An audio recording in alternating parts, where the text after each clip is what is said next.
tutapata mto Yordani before us. mbele yetu. Jordan will always come before us. Yordani kila wakati itakuja mbele yetu. Waters will come before us. Maji kila wakati yanaonekana mbele yetu. Jordan will come before us. Yordani kila wakati itaonekana mbele yetu. But God promises Joshua one thing. Lakini Mungu anamwahidi Yoshua kitu kimoja. And he tells Joshua, anamwambia Yoshua, I am about to magnify you. ya kwamba niko naenda kukuongeza. I am about to lift you up. Huenda mimi niko karibu kwenda kukuinua. I'm about to take you to the next level. Naenda kupeleka kwa kiwango kingine. And I want to tell you, church. Nataka nikwambie kanisa. I want to tell you, families. Nataka nikwambie familia. I want to tell you, those ones who have been having dreams. Nataka niwaambie wale ambao wana ndoto. Every moment, kila wakati, that God wants to take you to the next level. Kila wakati Mungu anataka kupeleka kwa kiwango kingine. You always meet opposition. Kila wakati utapatana na pingamizi. You always meet a challenge. Kila wakati utapatana na changamoto. Which looks so difficult. Ambayo inaonekana kuwa ni ngumu zaidi. At every moment. Kila wakati that you want to take the next level. Kila wakati unataka kwenda kwa kiwango kingine. A challenge will come. Changamoto itakuja. And the challenge will look too heavy. Changamoto itaonekana kana kwamba ni kubwa zaidi. Wewe kuishinda. So even as a league, hata sisi kama kanisa la league, as we move to the next level, tunapoenda kwa kiwango kingine, challenges will come. Changamoto zitakuja. In your business, katika biashara yako, for you to get to the next level, ili uende kwa kiwango kingine, challenges will come. Changamoto zitakuja. They will come. Zitakuja. You will not get whatever you want to get in an easy way. Hautapata kila ambacho unataka kukipata kwa njia rahisi. But at that moment of a challenge, lakini kwa wakati ule wa changamoto, God is about to magnify you. Mungu anaenda kujionyesha kupitia kwako. God wants to prove himself God. Mungu anataka kujidhibitisha kuwa ni Mungu. God wants to prove himself. Mungu anataka kujidhibitisha that it is not by your ability. Ya kwamba si kwa uwezo wako mwenyewe. It is not by your power. Si kwa mwenyewe. It is not by your intellect. Si kwa sababu ya uwezo wako wa kimasomo. It's not because of one or two. Si kwa sababu ya moja mbili. I want to magnify you. Nataka mimi nijionyeshe kupitia kwako. I want to magnify myself. Nataka nijionyeshe kupitia kwako. So in every challenge that you come through, kwa hivyo kupitia kwa kila changamoto ambayo unapitia, just wait upon the Lord. Ngojea tu Mungu wewe. Because in that challenge, kwa sababu katika ile changamoto, God wants to magnify himself. Mungu anataka kujionyesha kwa mtu. As he's lifting you up, anakuinua juu. Other people will say, watu wengine watasema, if it were not for the Lord, isingekuwa ni kwa Mungu, it could not have happened. Haingefanyika hivyo. What is your challenge? Which challenge are you facing today? Je, changamoto gani ambayo unakumbana nayo leo hii? Even in that family. Hata katika ile familia. Even in that relationship. Hata katika ule uhusiano. Even for us as a church. Hata kama sisi kama kanisa. Which challenge are you facing?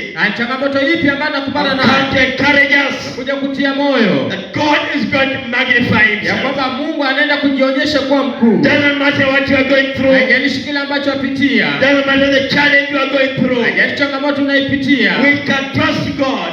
Unaweza amini tu Mungu. As your pastor. Na kama mchungaji wako. And trust God. Na amini Mungu. That God will magnify himself. Ya kwamba Mungu anaenda kujitukuza. Don't care the challenge. Kila wakati. Don't care the matter. But God, lakini Mungu is going to magnify himself. Anaenda kujitukuza yeye mwenyewe. That is what he tells Joshua. Hiyo ndio aliyemwambia Yoshua. I am about to magnify you. Kwamba mimi niko karibu kujitukuza kupitia kwako. He gives Joshua instructions. Anapatia Yoshua maagizo. Before he magnifies him, kabla amtukuze, he commands the priests. Anaamrisha makuhani that bear the ark of the covenant. Ambao wanabeba sanduku la agano.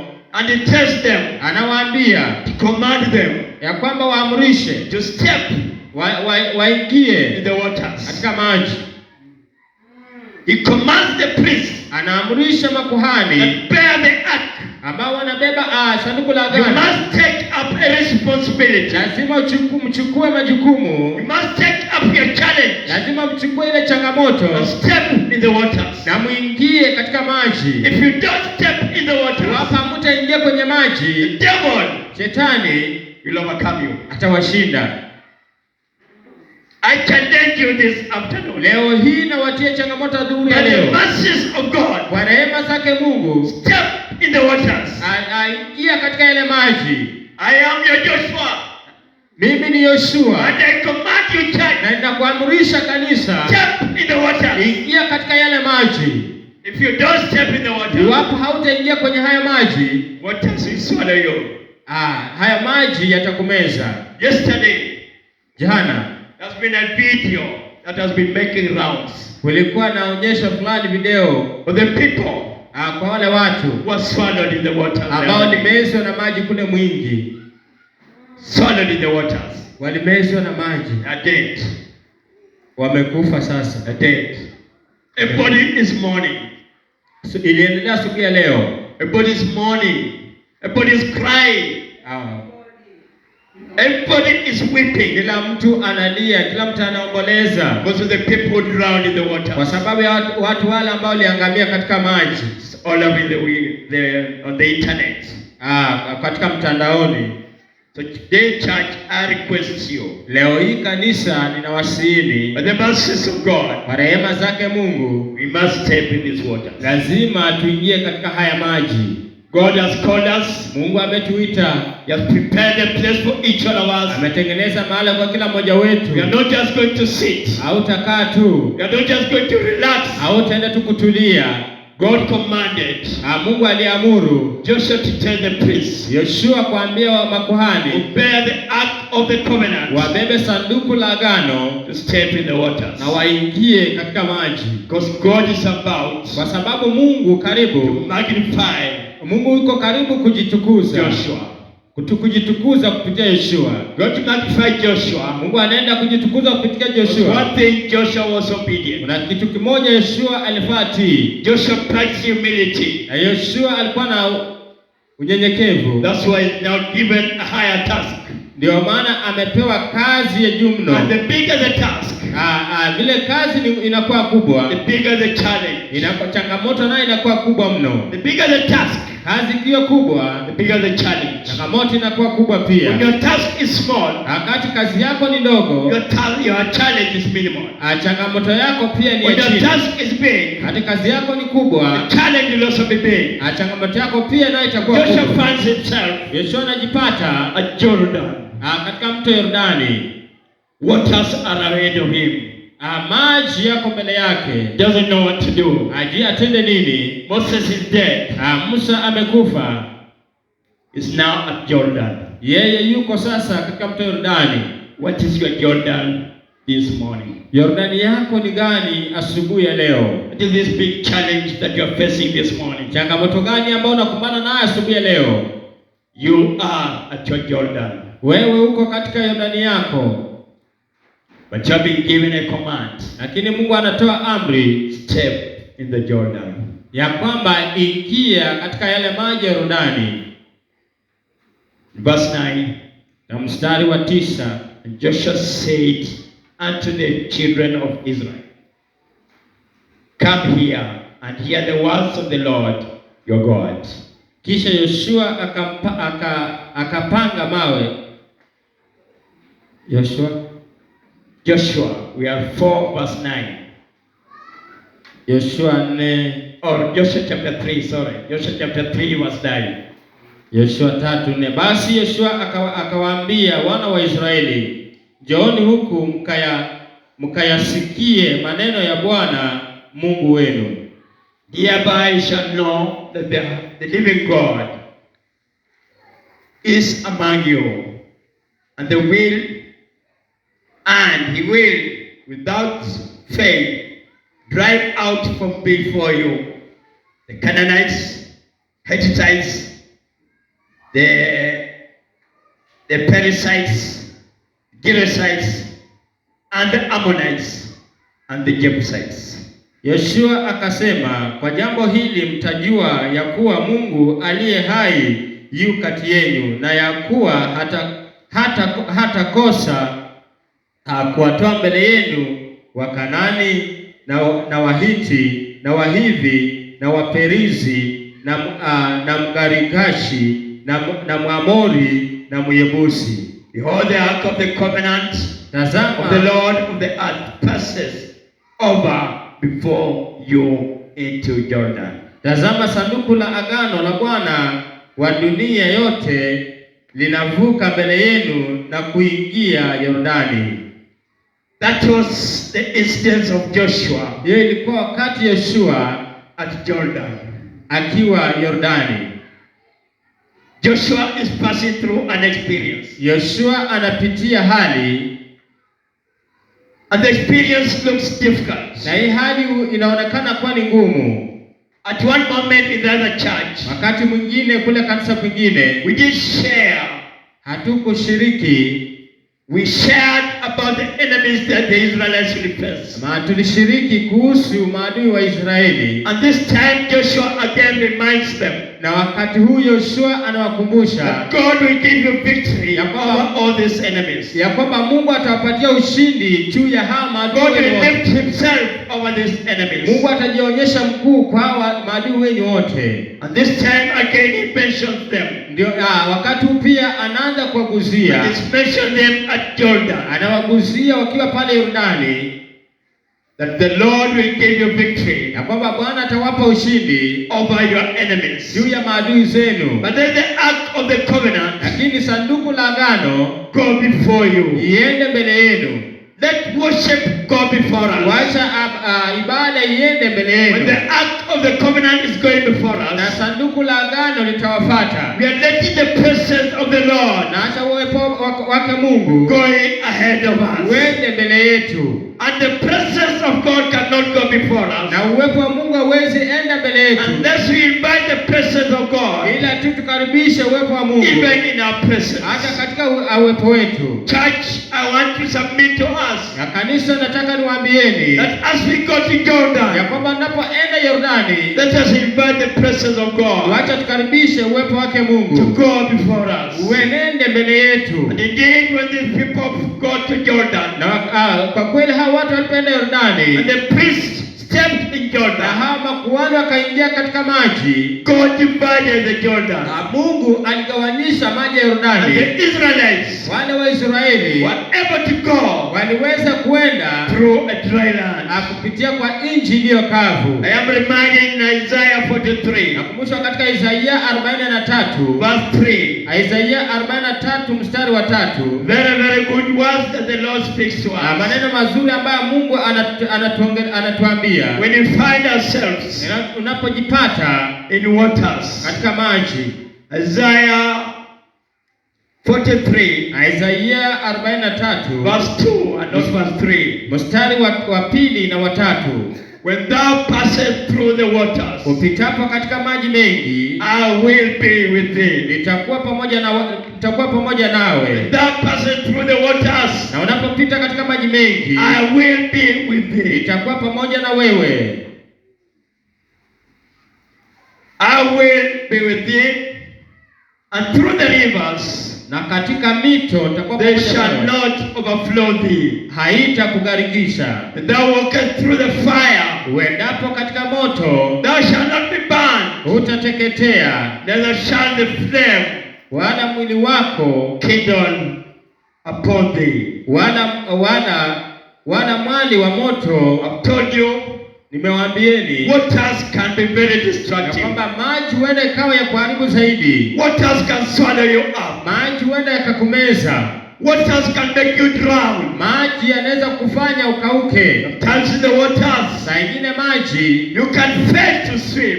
Unaweza kukosa kuelea. But this afternoon, lakini adhuhuri ya leo, the Lord is speaking to us. Bwana anaongea na sisi. The way He spoke to the Israelites, vile alipoongea na Waisraeli, made a way for them, na akawatengenezea njia, even as they went through waters. Hata walipopita katika maji, there is an assurance, hakunayo hakikisho, that God is going to give us a way out, ya kwamba Mungu anaenda kutengenezea njia through the waters, kupitia kwa maji. It's not going to allow us, haendi kuruhusu, be consumed, haendi kuruhusu tuteketezwe, because of the waters, kwa sababu ya hayo maji. Yet, ndiyo, we must pass through them. Ndiyo lazima tupitie hayo maji. That's what the word says. Hiyo neno inasema, but though you pass through the waters, hata mnapopita katika maji mengi, they will not overflow you. Hayatawagharikisha. You must pass through them. Lazima uyapitie. You cannot run away from them. Lakini usikimbie. You must pass through troubles. Lazima upitie shida. You must pass through challenges. Lazima upitie changamoto. But be encouraged this afternoon. Lakini jitie moja. Though you pass through them, hata kama unapitia, though you pass these challenges, hata kama unapitia ile changamoto, God gives us an assurance. Bwana anatupa hakikisho that they will not, ya kwamba haitatugarikisha. They will not swallow us. Haitatugarikisha. The Lord is with us. Bwana yuko pamoja nasi. What are your waters? Maji yako ni yepi? What is your disappointment this day? Mashusho yako ni yapi ya dhuhuri ya leo? What is your discouragement this day? Ni kushusha kwako ni kupi? What is this fire you are going through? Ni moto upi huu unaopitia? Want to encourage us this afternoon. Nataka nikutie moyo dhuhuri ya leo. That the way the Lord was with Joshua, vile Mungu alivyokuwa na Yoshua, even through the water, hata kwa yale maji mengi, the Lord is with thee. Bwana yuko pamoja na wewe. This day the Lord is with you. Siku ya leo Bwana yuko pamoja na wewe. Sometimes when you are going through this moment, saa ingine unapopitia nyakati hizi, sometimes you never see God. Saa ingine huenda usione Mungu. Never even see his presence. Huenda hata usione uwepo wake. Sometimes you never even feel him. Saa ingine hata umuhisi. We must pass through them. Lazima uzipitie. Waters must come our way. Maji lazima yaje nje. Fire must come our way. Lazima tupitie. Disappointments must come. Kushusha moyo lazima kuonekane. Bad must come. Kuhisi vibaya lazima kuje. But be encouraged. Lakini jitie moyo. That the fire, ya kwamba moto will not kindle thee. Hautakuteketeza. Fire, moto will not burn you up. Hautakuchoma. The fire will not burn you up. Moto hautakuteketeza. The situation will not burn you up. Hali haitakuteketeza. Yet, lakini you must go through it. Lazima upitie. You must go through it. Lazima upitie. Rivers will not overflow through you. Mito haitakugarikisha. You will walk through it. Utatembea juu yake. That means you must pass through this fire. Inamaanisha kwamba lazima upitie hiyo moto. You must. Lazima. As a Christian. Kama Mkristo. It cannot be easy. Huenda isikuwe rahisi. Cannot be a walk in the park. Haiwezi kuwa kutembea katika pori. Times when you are passing through Malava, unapopitia kule Malava, you are just seeing monkeys. Naona tu ile nyani. You can give them bananas. Zawapa ndizi. And they were happy. Nafurahia. Christianity is not a walk in the park. Kristo si kazi ya kutembea tu kwenye pori ya wanyama. There are fires.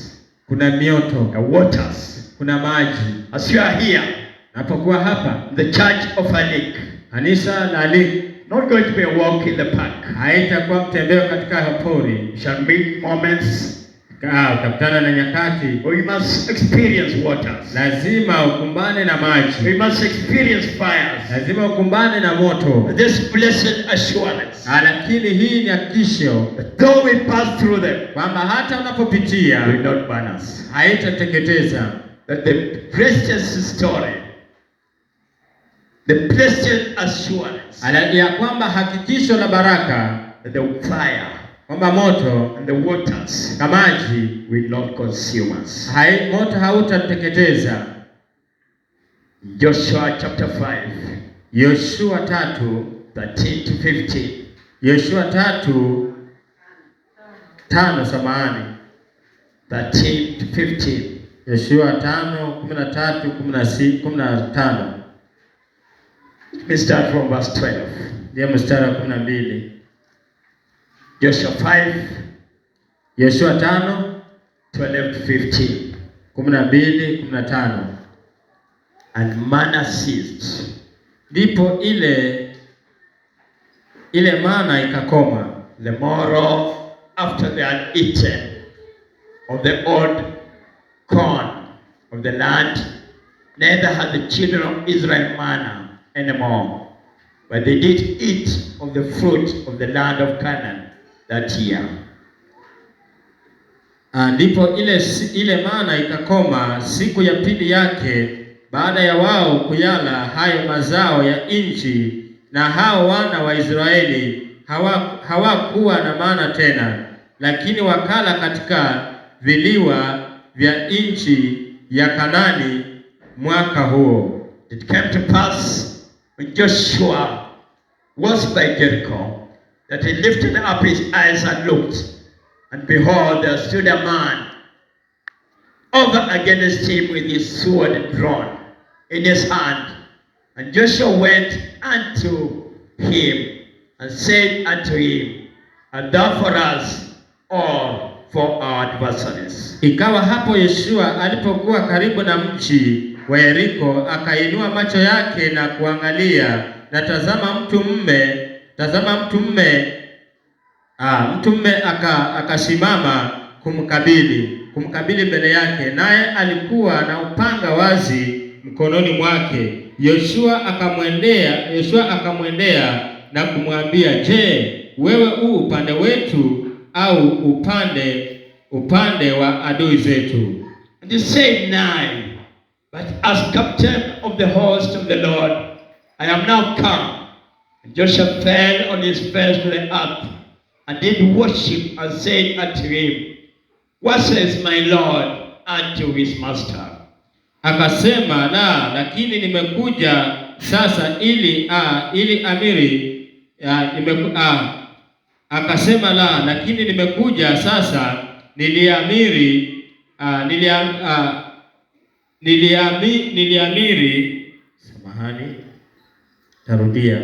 Akasema, lakini nimekuja sasa niliamiri wa jeshi la Bwana. Yoshua akapomoka kiusouso hata nchi naye akasujudu, akamuuliza, Bwana wangu aniambia nini mimi mtumishi wake?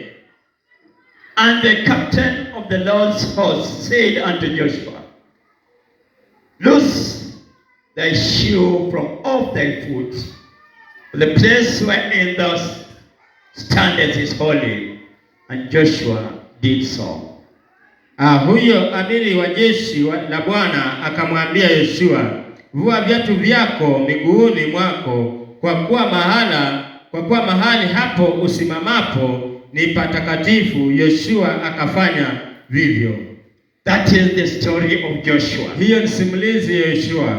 That is the journey of Joshua. Hiyo ni safari ya Yoshua. As he going to the promised land. Anapoenda katika nchi ya ahadi. He is done with Jordan. Katika pale Yordani. Is finished with Jordan. Anaishi pale Yordani. And he moves to the next level. Anasonga kwa hatua nyingine. He's going to Jericho. Anaenda kule Yeriko. And Jericho is a fortified city. Na Yeriko ni mji ambao umezingirwa. And as it were, ana vile ilivyokuwa, Joshua is scared of Jericho. Yoshua ameogopa sana Yeriko. And even as he's scared of Jericho, hata wakati ameogopa sana Yeriko, at Jericho, pale Yeriko, manna ceases. Manna ikakoma. The food the Israelites have been eating, chakula ambacho Israeli walikuwa wanakula, just disappears. Ikapotea. We don't have food again. Hawana chakula tena. Joshua is wondering. Yoshua anashangaa, what shall I give these people? Je, nitapatia hawa watu nini? Because manna ceases. Kwa sababu manna yamekoma. And I want to tell us, church, nataka niwaambie kanisa, the journey that you are moving, safari ambayo unaenenda in our Christian life, katika maisha yetu ya Kristo, there will be moments, kutakuwa na nyakati when manna will cease. Wakati ambapo manna yatakoma. There will be moments, kutakuwa na nyakati, when what you are used to, ya kwamba kila ambacho umezoea, shall not be able to get it. Hautaweza kukipata. Manna will cease. Manna yatakoma. To disappear. Itapotea. That is the hard, ya kwamba itakuwa ni ngumu, word of God. But I want to encourage us, lakini nataka niwatie moyo, that when manna ceases, wakati manna inapokoma, God gives us a way out. Mungu anapeana njia. When manna ceases, wakati manna inakoma, God gives us a way out. Mungu anatengeneza njia. So even as a church, kwa hivyo hata kama kanisa, can get to a level, nafika mahali, when our manna will cease, wakati manna yetu itakoma, when we are looking around, wakati tunatazama kote kote, about the things you are used to, na vitu ambavyo ulikuwa umezoea, people you are used to, watu ambao ulikuwa umezoea, will also get off. Pia nao watapotea. Our manna will cease. maana yetu yatakoma. I want to encourage us. Nataka niwatieni moyo, God will provide a way out. na kwamba Mungu atatengeneza njia. Don't be scared. Na kwamba usiogope. Don't lose hope. Usipoteze tumaini. Because it must happen. Kwa sababu lazima It itendeke. will happen. Itafanyika. One day, one time. Siku moja, wakati moja. Our manna will cease. Maana yetu yatakoma. Things will depend on so much. Vitu ambavyo vitegemea mno Will cease. zitakoma. Even in the family. Hata katika familia. Our manna will cease. Maana yetu yatakoma. Don't lose hope. Usipoteze tumaini. Don't lose your hope in God. Usipoteze tumaini lako katika Mungu. Don't lose your trust in God. Usipoteze tumaini lako katika Mungu. We will not lose our trust in God. Hatutapoteza tumaini letu katika Mungu. Because God will give us a way out. Kwa sababu Mungu atengeneza njia. God will provide the fruit for the Israelites. Mungu aliyetosheleza chakula kwa Israeli Through the year. kupitia kwa hiyo miaka, Will provide for us. pia naye atatoshelezea. The Lord will provide for us. Bwana atatoshelezea At that moment. wakati ule. There's another instance as I finish. Kuna pia tukio lingine linapomalizia. Joshua is going through. Yoshua anapitia. Jericho is ahead of him. Yeriko iko mbele yake. He's going to battle. Anaenda kupigana vita. He doesn't know Na ajui how to face this battle. anaenda kukumbana aje na hii vita. I told you, Mwambia in a league, the battles that we must face. kuna vita lazima tukumbane navyo. Challenges that we must face. Kuna changamoto lazima tukumbane I nazo. want to encourage you. Nataka niwatieni moyo Joshua is here.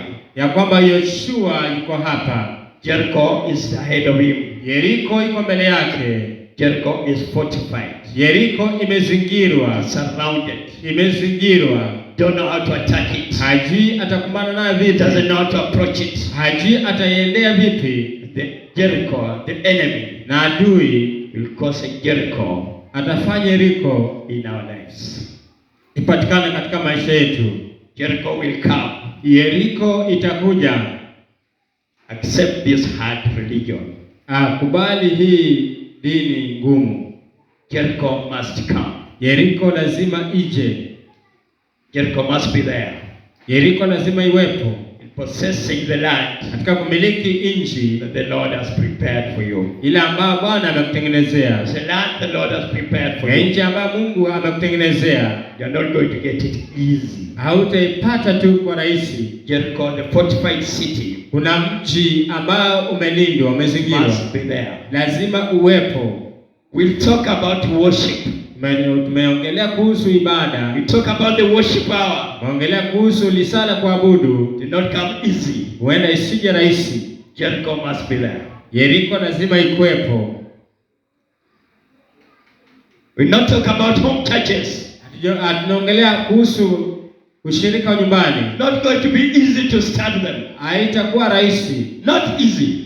Sio rahisi. Because the devil knows. Babu adui anajua. Once you start communing with one another, Unapoanza kushiriki moja kwa mwingine, you start encouraging one another. anza kutiana moyo moja kwa mwingine. The war that you are fighting there, Vita ambayo pigana kule, you'll find somebody else is experiencing it. unapata mtu fulani pia nayo yako navyo. You'll be encouraged. Na unakuwa himizo. Because the devil knows Kwa sababu adui anajua that you are going to be encouraged. na kwamba unaenda kutia moyo, They will bring a Jericho. ataleta Yeriko. An issue Kwa kutakuwa na jambo that will prevent you ambayo itakukosesha. even in fellowshipping with one another. Kuna jambo ambalo itakukosesha usikuwe na ushirika So moja the kwa devil mwingine. knows Kwa hivyo adui anajua that once you worship, kwamba unapoabudu the heavens are opened. mbingu zinafunguka. Once you come here in worship, Unapokuja hapa